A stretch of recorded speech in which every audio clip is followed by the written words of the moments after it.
Приветствую вас, с вами Вячеслав Ларин, и сегодня мы поговорим о гаплогруппах. Я думаю, многие из вас что-нибудь о них дослышали. Это неудивительно, потому что достижения современной генетики на данный момент известны широкому кругу лиц. Некоторые люди даже делали тесты на гаплогруппы для того, чтобы узнать, являются ли они славянами или германцами. А потому уверен, вы также слышали о неких славянских гаплогруппах, германских гаплогруппах, вероятно и об арийских гаплогруппах. Для начала давайте выясним, что такое гаплогруппа, определяет ли она этническую принадлежность человека и зачем вообще нужно исследовать эти самые гаплогруппы.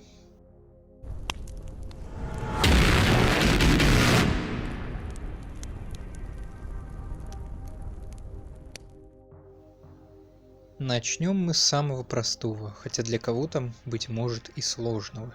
Человеческий геном состоит из ядерного генома в виде 23 пар хромосом, одна из которых определяет пол человека, а также митохондриальный ДНК.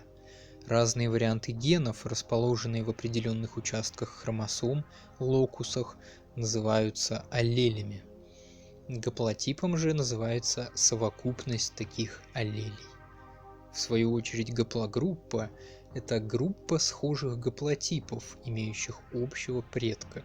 Всем широко известны Y-хромосомные гаплогруппы, однако гаплогруппы присутствуют и в других хромосомах. Но при изучении популяции человека чаще всего используются гаплогруппы с однородительским наследованием, передающиеся по прямой мужской или прямой женской линии. Эти гаплогруппы популярны у исследователей неспроста. Данный тип маркеров используется вследствие простоты механизма их наследования. Гаплогруппы с однородительским наследованием делятся на два типа – мужскую Y-хромосомную гаплогруппу и митохондриальную гаплогруппу. Передаваясь к потомкам, гаплогруппы остаются при этом почти неизменными, а вернее будет сказать, они изменяются очень-очень медленно. Это помогает в исследовании миграции древних популяций, позволяет вычислить вероятность определенного генетического влияния, которое присутствует в современной популяции в целом, а не у отдельного человека. Но, как видите, изучение гаплогрупп с однородительским типом наследования не может дать вам информации обо всех ваших предках. Гаплогруппы Y-хромосомы и митохондриальной ДНК ничего не говорят о том, что вам досталось, например, от отца вашей матери или от матери вашего отца. А теперь представьте, какой огромный кусок информации выпадает в таком случае из изучения. Ведь речь не только о двух перечисленных случаях, но о всех ваших предках, которые не являются прямыми предками по мужской и женской линии соответственно. Также гаплогруппа очевидно не связана с вашей внешностью. Она не отвечает за то, какими чертами лица и другими фенотипическими признаками вы обладаете. Более того, она не дает информации о ваших функциональных признаках. А теперь давайте представим, что, например, небольшое количество русских мужчин приехали в Китай, например, и осели в какой-нибудь деревне, смешавшись с местным населением. В итоге большинство людей в этой деревне стали их потомками. Потом эти самые потомки захватили другие деревни и произвели там множество детей от покоренных женщин.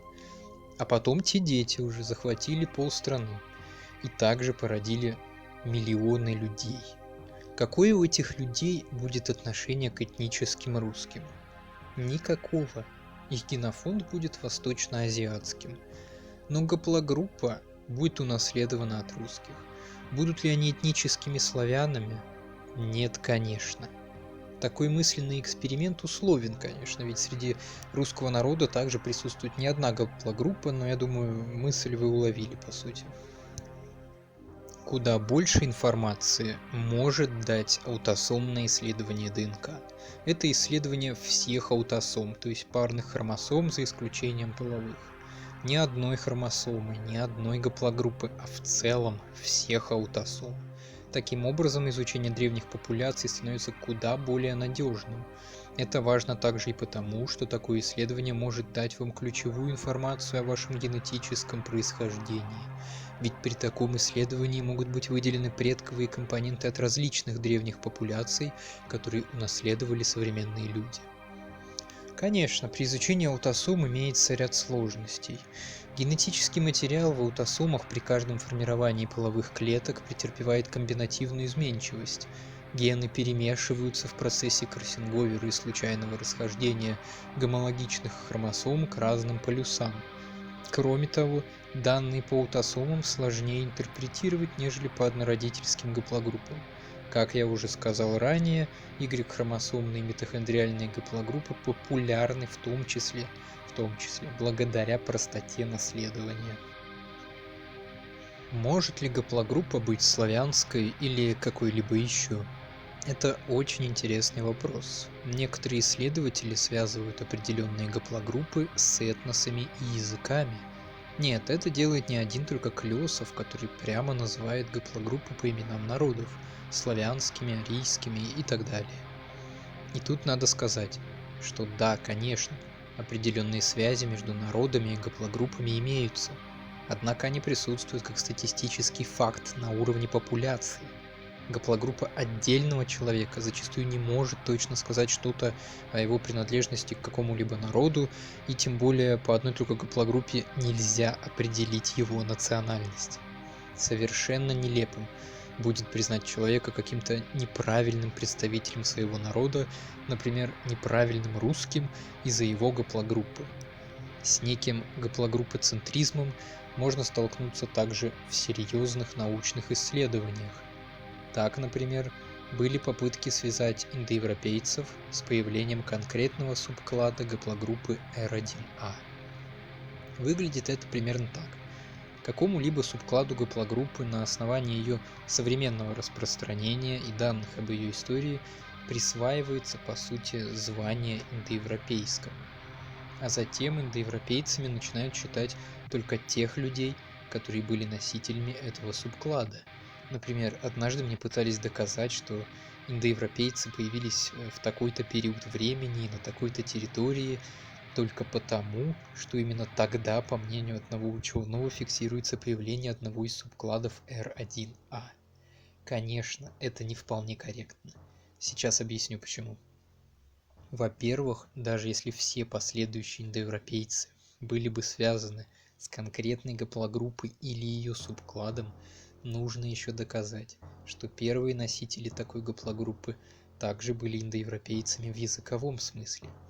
Во-вторых, даже если гаплогруппа стала доминирующей внутри популяции, либо среди нескольких популяций благодаря миграциям какого-либо народа, например, праиндоевропейцев, это не доказывает, что у этой изначальной популяции не было в составе представителей с другими гаплогруппами, чьи носители просто оказались менее успешны в распространении.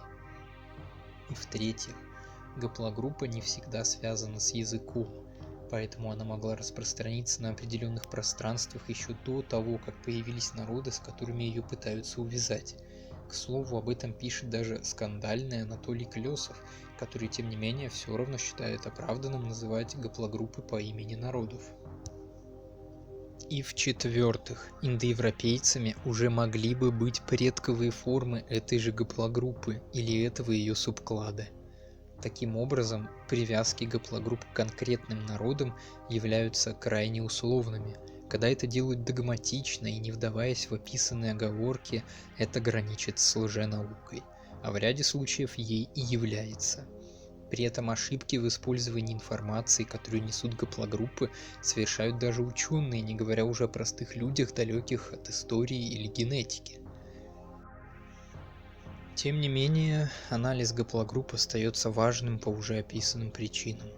Также с помощью изучения гаплогруппы отдельный человек может отследить свое место в миграциях древних популяций. И это важно не только с научной точки зрения, но и с традиционной.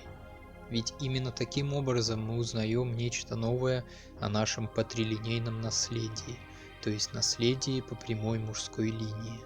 Как уже говорилось, гаплогруппа переходит от отца к сыну, от сына к внуку и так далее. Известно, что протоиндоевропейцы, о которых уже шла речь, были весьма патриархальны и патрилинейны. Это касается и более поздних индоевропейских народов – славян, германцев, италиков и других. Это сохранилось в форме называния имен. Например, Ахиллес, сын Пелея.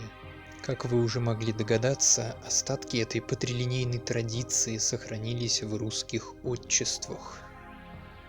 И теперь наука дает нам возможность узнать нечто новое в этом ключе с помощью гаплогрупп, проследить свое происхождение по прямой мужской линии. По сути, так мы узнаем о тех самых предках, которыми мы бы могли начинать наше родословное древо, если бы их имена дошли до нас сквозь века и тысячелетия. Это очень интересно и может дать, если не ориентиры, то какое-то новое знание о своих предках в этот темный век, когда люди забыли о своем наследии, о своем роде и о своих традициях. Выражаем благодарность генетику Степану Черданцеву за проведенные консультации при подготовке видео. Что ж, дорогие зрители и подписчики, мы продолжаем развитие нашего проекта на YouTube и поднимаем весьма важные и интересные темы.